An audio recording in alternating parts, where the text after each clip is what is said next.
Dear students, आज अपन Unio की series के अंदर चौथा वीडियो बना जा रहे हैं। पहला वीडियो है वो अपन ने यूनियो के मॉर्फोलॉजी के ऊपर बनाया था। दूसरा वीडियो है वो यूनियो की इंटरनल एनाटॉमी का बनाया था। और तीसरा जो वीडियो है वो अपन ने रेस्पिरेटरी सिस्टम इन यूनियो बनाया था। और आज अपन चौथा जो टॉपिक है उसका अध्ययन करने जा रहे हैं और वो है डाइजेस्टिव सिस्टम इन यूनियो। अमूमन डाइजेस्टिव सिस्टम है वो जब भी किसी एनिमल का अपन सिस्टम पढ़ते हैं तो डाइजेस्टिव सिस्टम पहले पढ़ते हैं। मॉर्फोलॉजी के बाद में, इंटरनल एनाटॉमी के बाद में डाइजेस्टिव सिस्टम पढ़ते हैं। लेकिन अपन ने यहाँ पर डाइजेस्टिव सिस्टम से पहले रेस्पिरेटरी सिस्टम पढ़ा था। वो इसलिए कि आपको गिल की संरचना बताने के लिए और वाटर की करंट है वो बॉडी के अंदर कैसे प्रवेश करती है और कैसे बाहर निकालती है, इसलिए अपने को यूनियो की गिल की स्टडी करना आवश्यक हो गया था डाइजेस्टिव सिस्टम से पहले। अब अपन शुरू करते हैं डाइजेस्टिव सिस्टम। डाइजेस्टिव सिस्टम जो है पाचन तंत्र है। पहली बात तो ये कि पाचन तंत्र पाचक है क्या, डाइजेशन है क्या। कॉम्प्लेक्स फूड मटेरियल है उसको सिंपल फूड मटेरियल में कन्वर्ट करना डाइजेशन कहलाता है। दूसरी बात यह है कि डाइजेशन आवश्यक क्यों है। भोजन का अवशोषण करने के लिए डाइजेशन आवश्यक है।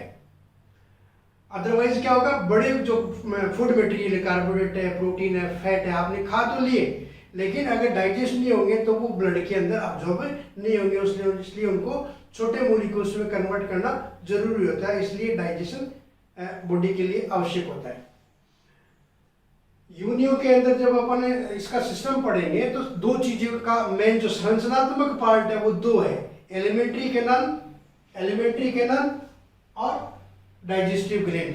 ये दो चीज संरचनात्मक है, उसके बाद में प्रोसेस है। ठीक है, सबसे पहले अपन एलिमेंट्री कैनाल लेते हैं। ये यहाँ पर अपन ने यूनियो का डायग्राम बना रखा है। इस डायग्राम में ये बाहर का कवच दिखा रखा है। कवच के अंदर ये अपन ने इसके टच करते हुए बिल्कुल से ये क्या दिखा रखा है, मेंटल दिखा रखा है। ठीक है, बाकी खूब सारी संरचना इसमें होती है। आपने पिछले वीडियो में आपने बिल्कुल देखा होगा। उन चीजों का अपन यहाँ पर जिक्र नहीं करेंगे, केवल और केवल डाइजेस्टिव सिस्टम से संबंधित जो संरचना है केवल है उसका अध्ययन करेंगे। यहाँ पे तो यहाँ पर देखिए ये अडक्टर मसल्स दिखा रखी है, आगे वाली ये पीछे वाली अडक्टर मसल्स दिखा रखी है। सिंपली एक बार मैं आपको इसकी पोजीशन बता देता हूं कि यहां से अपन ने क्या किया, मेंटल को एक बार हटा रखा है। ठीक है, अपन ने यहां पर पोजीशन जरूर दे रखी है ये मेंटल की, बट यहां से मेंटल हटाया हुआ है। तभी आपको मसल्स दिख रही है, तभी आपको फुट दिख रहा है और तभी इसकी एलिमेंट्री कैनाल दिखाई दे रही है। यहां पर देखिए कि ये जो फुट मसल्स है कौन सी, एंटीरियर अडक्टर मसल्स, उसके पोस्टीरियर वेंट्रली यहां पर माउथ होता है। ये माउथ दिखाया अपन ने। इस माउथ के बाद में इसोफेगस, ये नलिकाकार संरचना इसोफेगस है।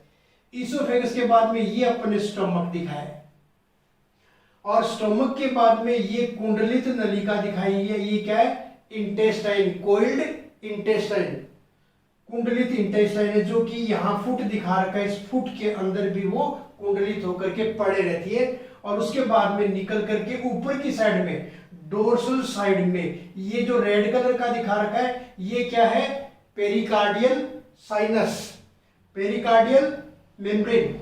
इसके अंदर से होकर के हार्ट के अंदर से नहीं गुजर रहा है। यहाँ पे ये देखिए जो ये पेरिकार्डियल है उसके अंदर से होकर, ये यहाँ पर अपन हार्ट दिखा रखा है, इसके ऊपर से होकर के आती है और उसके बाद में पोस्टीरियर अडक्टर मसल्स के पास में आकर खुलती है और जो एक्सक्रेंट साइफन है उसके द्वारा जो पानी निकलता है वहां पे ये अपना एक्सक्रीटा छोड़ देती है। अब अपन एक को लेते हैं। सबसे पहले माउथ कहां पर बताया, एंटीरियर अडक्टर मसल्स के पोस्टीरियर वेंट्रल साइड के ऊपर, फर्स्ट अधस्ता के ऊपर माउथ होता है। अब माउथ क्या है, एक स्लिट है, केवल एक छिद्र है।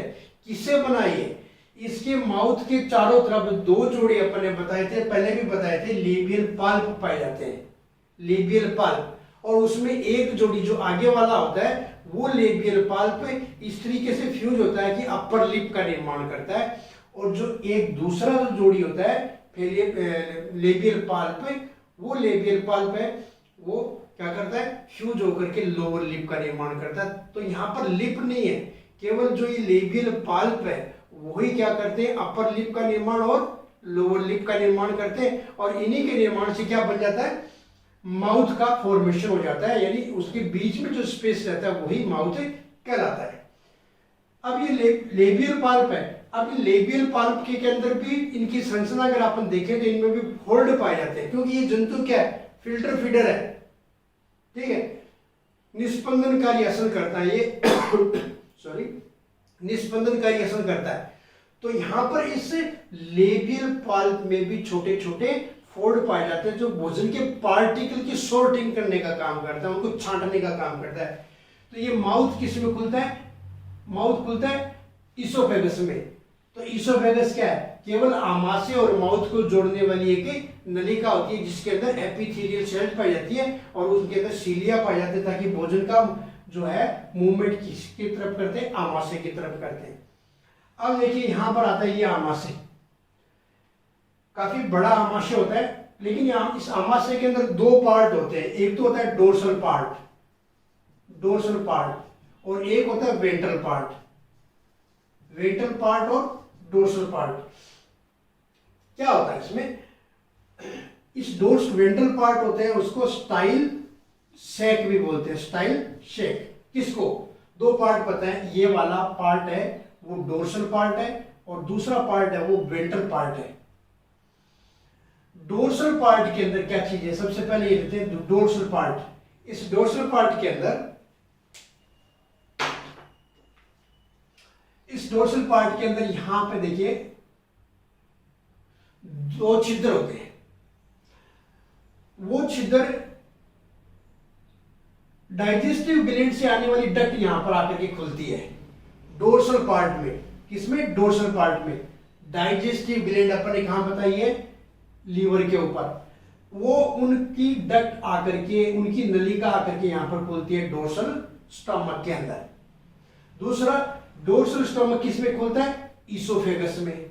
और तीसरा डोर्सल स्टमक किस में खुलता है, इधर वाले पार्ट में जिसको अपन ने वेंट्रल पार्ट का है, और ये जाकर के इंटेस्टाइन में खुलता है।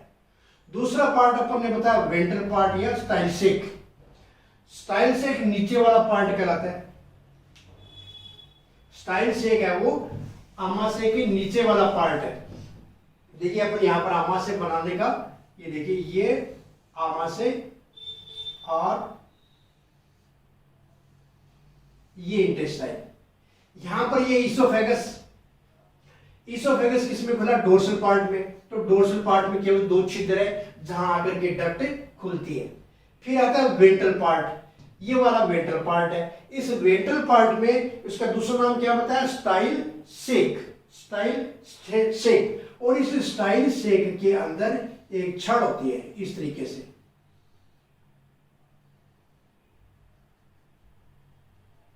इसका नाम है क्रिस्टेलाइन स्टाइल।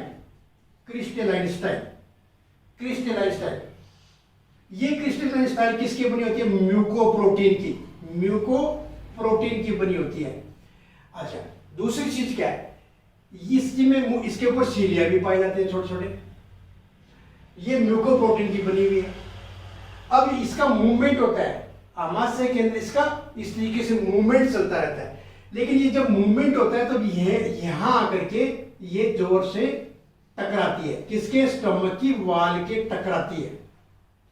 जैसे ये टकराएगी तो स्टमक की वाल के जहां पर आकर के ये टकराती है वहां पर स्टमक की वाल थोड़ी सी थिक होती है। तो ये जब जैसे इसके आके टकराएगी तो इसके छोटे छोटे टुकड़े होंगे, वो टुकड़े यहां पर स्टमक में गिर जाते हैं और उन्हीं के अंदर इसका एंजाइम होता है, क्योंकि ये बनी हुई किसकी है, म्यूकोप्रोटीन की। म्यूकोप्रोटीन का ये क्रिस्टलाइन स्टाइल बना हुआ है। ये भोजन जैसे ही आता है मूवमेंट करता है तो आमाशय की दीवार से टकराता है। आमाशय की दीवार से टकराता है तो इसके छोटे छोटे टुकड़े होते हैं और वही टुकड़े क्या करते हैं, उन्हीं में एंजाइम होता है। कौन सा एंजाइम होता है? अमाइलेज होता है और ग्लाइकोजिनेज। अमाइलेज और ग्लाइकोजिनेज। तो ये एंजाइम क्या करते हैं? कार्बोहाइड्रेट का पाचन करते हैं। तो ये इस तरीके से बहुत ही इंपॉर्टेंट रोल है। दोबारा बता देता हूं मैं, इसोफेगस आकर के खुला आमाशय में। आमाशय में क्या है? डोर्सल पार्ट, जिसमें ग्लैंड आकर के, जो डाइजेस्टिव ग्लैंड है उसकी डक्ट आकर के खुलती है। इस डक्ट से क्या होता है कि एक छिद्र से तो पचा हुआ भोजन अंदर जाता है, किसके? डाइजेस्टिव ग्लैंड के। और जो डाइजेस्टिव ग्लैंड में अपशिष्ट पदार्थ होता है वो इस पोर्शन दूसरे छिद्र के द्वारा बाहर आता है। दूसरा अपने पोर्शन कौन सा बताया? वेंट्रल चेंबर या स्टाइल सेक। उस स्टाइल सेक में एक छड़ है जिसका नाम क्या है? Crystalline style. और वो क्रिस्टलाइन किसकी बनी होती है? म्यूकोप्रोटीन की। और ये छड़ का मूवमेंट जब होगा तो ये आमाशय की दीवार पे टकराती है। जिस स्थान पे ये दीवार पे टकराती है वहां पर आमाशय की दीवार थोड़ी मोटी होती है, और जैसे जैसे ये टकराती है इसके टुकड़े होते हैं, और इन्हीं टुकड़ों के अंदर एंजाइम होते हैं। कौन सा? अमाइलेज और ग्लाइकोजिनेज। और वही भोजन का पाचन करने का काम करते हैं। तो इस तरीके से ये मैंने क्या बताया आपको स्टमक के बारे में।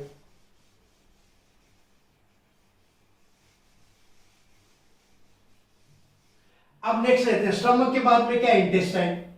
तो ये यहां पर जो इंटेस्टाइन है वो कुंडलित है, एकदम कोल्ड इंटेस्टाइन है। और दूसरी उसकी विशेषता क्या है कि नीचे तक आकर के ये फुट में धसी हुई है। और गोनेड्स भी इसके चारों तरफ देखिए, ये गोनेड्स दिखा रखे अपन ने, ये गोनेड्स है। गोनेड्स भी क्या है? इस कोल्ड इंटेस्टाइन के ऊपर लिपटे हुए, और ये गोनेड भी फुट में धसे हुए। तो यहां पर एलिमेंट्री कैनाल, गोनेड्स का पार्ट जो है वो फुट के अंदर धसा रहता है। तो ये कोल्ड इंटेस्टाइन है। ये कोल्ड इंटेस्टाइन है, इसमें डाइजेशन की क्रिया ना के बराबर होती है। कुछ का यह मानना है कि इसमें अमीबोसाइट सेल होती है, फेगोसाइटिक सेल्स होती है, जो कुछ हद तक भोजन का डाइजेशन का काम करती है। लेकिन ये मेन काम क्या है इसका? ये क्या करती है? जो फीकल मैटर होता है, जो अपशिष्ट पदार्थ बाहर निकालना है, उसको पेलेट्स में बनाती है। फीकल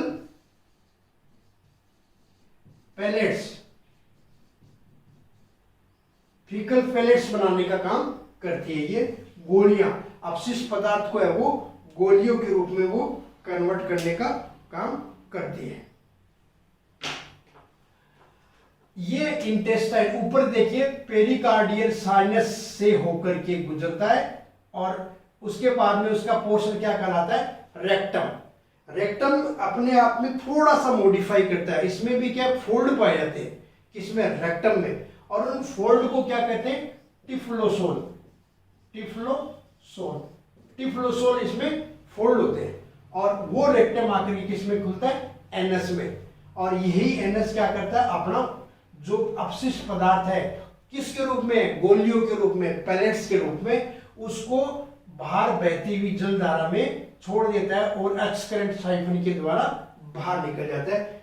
ये संरचना मैंने आपको बताई एलिमेंट्री कैनाल की। एलिमेंट्री कैनाल के बाद में क्या है? क्योंकि एलिमेंट्री कैनाल में अपन ने क्या देखा? माउथ है, इसोफेगस है, स्टमक है, इंटेस्टाइन है, रेक्टम और एनस है। उसके बाद में लेते हैं डाइजेस्टिव ग्लैंड। तो यहां पर डाइजेस्टिव ग्लैंड देखिए स्टमक के ऊपर चारों तरफ लिपटी रहती है, एक लोब के रूप में लिपटी रहती है, और ये लगभग ग्रीन या ब्राउन कलर की होती है, और इसकी डक्ट आकर के इसमें खुलती है। ये एंजाइम भी सीक्रेट करती है, यानी यहां पर इंट्रासेलुलर डाइजेशन भी होता है। यानी यहां से जब भोजन अंदर जाएगा तो ये पाचन की क्रिया करेगी अंदर, तो इसमें इंट्रासेलुलर डाइजेशन भी होता है, और यहां पर भी पाचन हो रहा है, इसका मतलब एक्स्ट्रासेलुलर भी पाचन होता है। तो ये इसकी डाइजेस्टिव ग्लैंड है, जिसको लीवर भी बोलते हैं। फिर आता है फूड एंड फीडिंग। अब फूड क्या है? इसका भोजन क्या है? फिल्टर फीडर है। ये बहुत ही इंपॉर्टेंट शब्द है। किसके लिए? यूनियो के लिए। ये निस्पंदन असंकारी भोजन करता है, फिल्टर फीडर है। भोजन को एकदम से फिल्टर करके फिर ग्रहण करता है। और इसका भोजन क्या होता है? मेनली डाइटम्स, प्रोटोजोन्स, डेब्रिस पदार्थ है, वो इसका भोजन होते हैं। तो बहुत ही सूक्ष्म कण है, जो माइक्रोब्स है, बहुत ही छोटे छोटे पार्टिकल्स होते हैं इसके भोजन के, प्रोटोजोन्स बहुत छोटे होते हैं, डायटम्स बहुत छोटे छोटे होते हैं, प्लैंक्टोनिक फीडर है, ये प्लैंक्टोनिक फीडर है, निस्पंदनकारी श्वसन करता है। तो वो भोजन ये इसका भोजन है। अब ये फीडिंग कैसे करता है, देखिए अपन ने सबसे पहले बताया माउथ, यहां पर तो है माउथ, और माउथ के दोनों तरफ क्या है, लेबियल पाल्प है, लेबियल पाल्प, और लेबियल पाल्प से जब भोजन यहां पर प्रवेश करेगा, लेबियल पाल्प से जब भोजन यहां पर प्रवेश करेगा माउथ से, तो किस में आएगा, ईसोफेगस में, और ईसोफेगस में क्या है, नलिकाकार संरचना है, केवल माउथ और स्टमक को जोड़ने का काम करता है। अब भोजन आ गया आमाशय में, आमाशय में क्या है, डोर्सल पार्ट, ध्यान से सुनिए आप, ये डोर्सल पार्ट है जिसमें दो छिद्र है, ग्लैंड के आकर के खुलते हैं। दूसरा अपने नीचे वाला पोर्शन कौन सा बताया, वेंट्रल चेंबर, जिसका दूसरा नाम क्या बताया, स्टाइल सैक, और उस स्टाइल सैक में एक छड़ बताई थी, उसका नाम क्या है, क्रिस्टलाइन स्टाइल। तो वो यहां पर वो दूसरी चीज है। तो यहां पर जैसे ही भोजन आएगा, इस स्टाइल का मूवमेंट होगा, स्टाइल में मूवमेंट होगा तो स्टाइल के टुकड़े टूटेंगे, इसमें एंजाइम, वो टुकड़े में ही क्या होता है, इसके एंजाइम्स होते हैं, और वो एंजाइम्स कौन से बताए अपन ने, ग्लाइकोजिनेज और अमाइलेज, कार्बोहाइड्रेट का पाचन करेंगे। और पाचन होने के बाद में ये जो वाला पोर्शन है, डोर्सल पोर्ट है, वो सोर्टिंग का काम करता है। देखिए सोर्टिंग का काम कैसे करता है कि यहां पर जब भोजन का पाचन हो गया, तो जो भोजन पाचन हो गया उसको इस छिद्र के द्वारा किस में भेज देता है, लीवर के अंदर, ठीक है। और लीवर के अंदर क्या होगा, इंट्रासेलुलर डाइजेशन, भोजन का और पाचन हो गया, और जिसका पाचन हो गया उसका अवशोषण भी यहां पर हो जाता है। बाकी जो अपशिष्ट पदार्थ है, वेस्ट मटेरियल है, वो इस छिद्र के द्वारा यहां पर आता है। जब वो वेस्ट मटेरियल यहां पर आता है तो ये सोर्टिंग का काम करता है। सोर्टिंग का काम कैसे करता है, देखिए एक तो जो पचाने वाला भोजन है उसको तो इसने भेज दिया लीवर में, वहां से जो वेस्ट मटेरियल आया वो यहां पर आया, उसको यहां पर ये क्या करता है, इंटेस्टाइन में भेज देता है। इसके अलावा यहां पर वेंट्रल चैम्बर के अंदर जो भोजन का डाइजेशन होता है, वहां पर भी जो वेस्ट मटेरियल है उसको भी ये यहां पर भेजने का काम करता है। यानी ये दोनों वेस्ट मटेरियल को इंटेस्टाइन में भेजने का काम करता है, लेकिन दोनों मटेरियल है वो सेपरेट रहते हैं, ठीक है। तो यहां पर डाइजेशन की क्रिया होने के बाद में जो अपचित भोजन है, जिसका कुछ आगे और अवशोषण हो सकता है, वो कहां पर आएगा, इंटेस्टाइन में। और इस इंटेस्टाइन के अंदर माना जाता है कि फेगोसाइटिक सेल्स होती है जो कुछ हद तक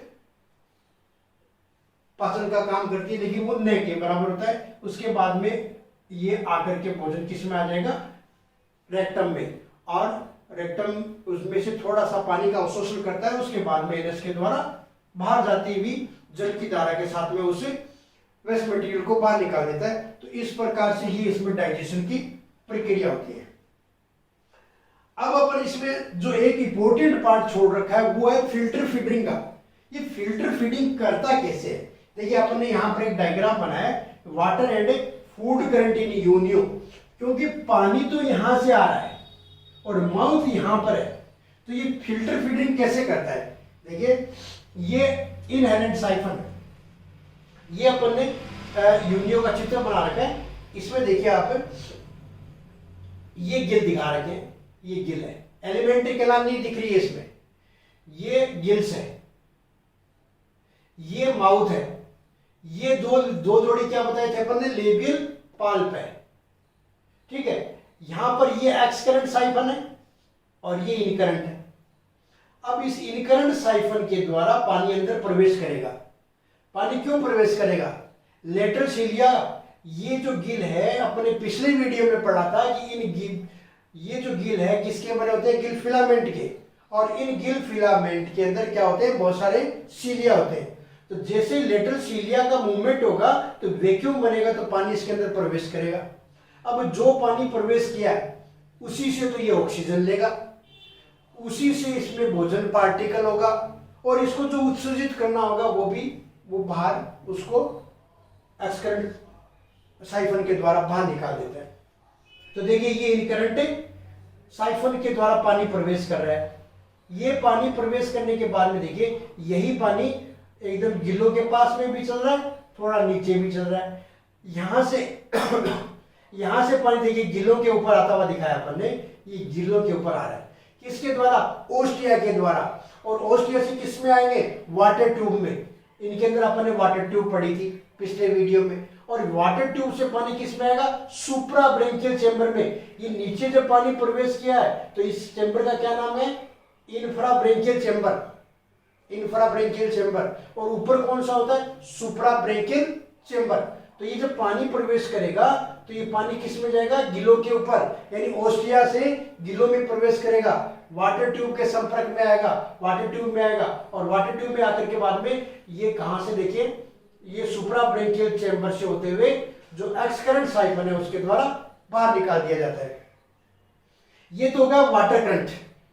अब वाटर करंट देखिए, इनकरेंट साइफन से प्रवेश किया, इंफ्रा ब्रेंकियल चेंबर में आया पानी, ओस्टिया में आया, ऊपर गया ओस्टिया में, गिल में, अपर गिल की संरचना पड़ी है, वाटर ट्यूब में आएगा, सुप्रा ब्रेंकियल चेंबर, सुप्रा ब्रेंकियल चेंबर में आया, उसके बाद में एक्सकरेंट साइफन के द्वारा पानी बाहर निकल जाता है। तो ये प्रक्रिया अपन ने बताई है वो कौन सी है? Water current.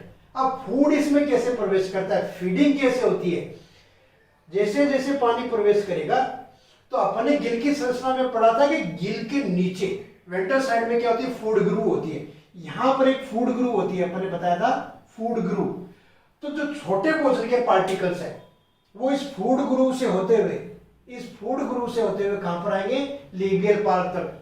और लेबियल पाल्प फिर सॉर्टिंग की क्रिया करता है और भोजन को कहां भेजता है? माउथ तक। इसके अलावा क्या है यहां पर? लेटरल जो सीलिया है, वो लेटरल सीलिया के मूवमेंट के द्वारा क्या होगा? इस यहां पर जो पार्टिकल है, भोजन के पार्टिकल है, उसको वो गिल की तरफ फेंकेगा। गिल की तरफ फेंकने से क्या होगा? जो छोटे पार्टिकल तो वापस फूड ग्रूव में आ जाएंगे और यहां से इसमें प्रवेश कर जाएंगे। लेकिन जो बड़े फूड के पार्टिकल्स हैं, वो बड़े फूड के पार्टिकल्स यहां से गिलों के ऊपर से नीचे मेंटल कैविटी में गिर जाते हैं।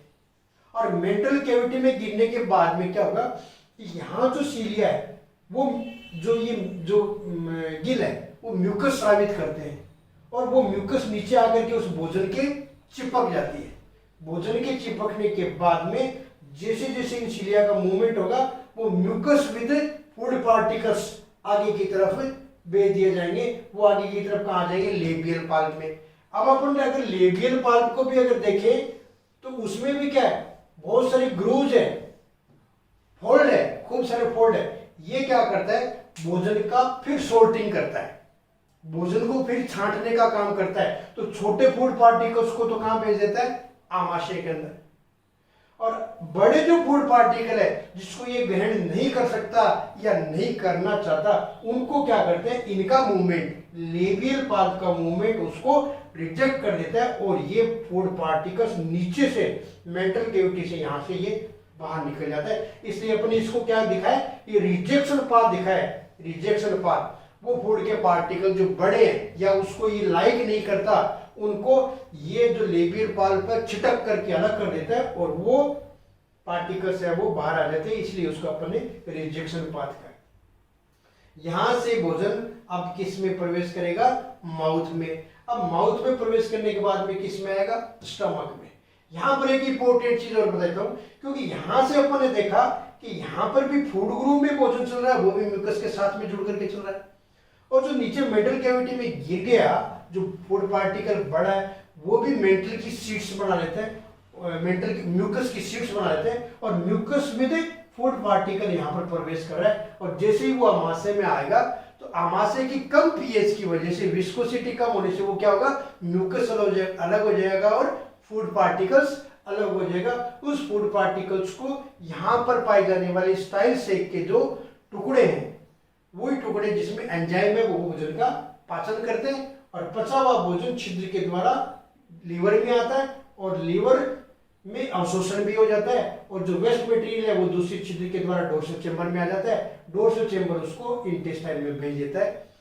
और इसके अलावा जितना भी अपचित भोजन है वो भी भोजन है वो किस में चला जाता है? इंटेस्टाइन में। इंटेस्टाइन का काम मेनली क्या है, फीकल पैलेट्स बनाने का है। जो उत्सर्जी पदार्थ, जो अपशिष्ट पदार्थ बाहर निकालना है उसको केवल गोलियों के रूप में कन्वर्ट करने का काम करता है। और वो गोलियों से अगर थोड़ा बहुत पानी का अवशोषण और रह जाता है तो वो रेक्टम में टिफ्लोसोल के द्वारा होता है और वो अपचित भोजन है वो यहाँ पर आ जाता है किसमें, सुप्राब्रेंकियल चेंबर में। और सुप्राब्रेंकियल चेंबर से वो किस में निकल जाता है, बाहर बहती हुई जल धारा के साथ में बाहर निकल जाता है। इस प्रकार से ये डाइजेस्टिव सिस्टम है, यूनियो है। आपको समझ में आ गया होगा। पूरी की पूरी प्लेलिस्ट आपको देखनी है और प्लेलिस्ट देखने के बाद में मैं इसमें जो इंपॉर्टेंट क्वेश्चंस है यूनियो के बारे में उन सभी क्वेश्चंस का जिक्र करूंगा। इसलिए आप लगातार वो सारे के सारे वीडियो और क्रम से वो देखते चले। Thank you.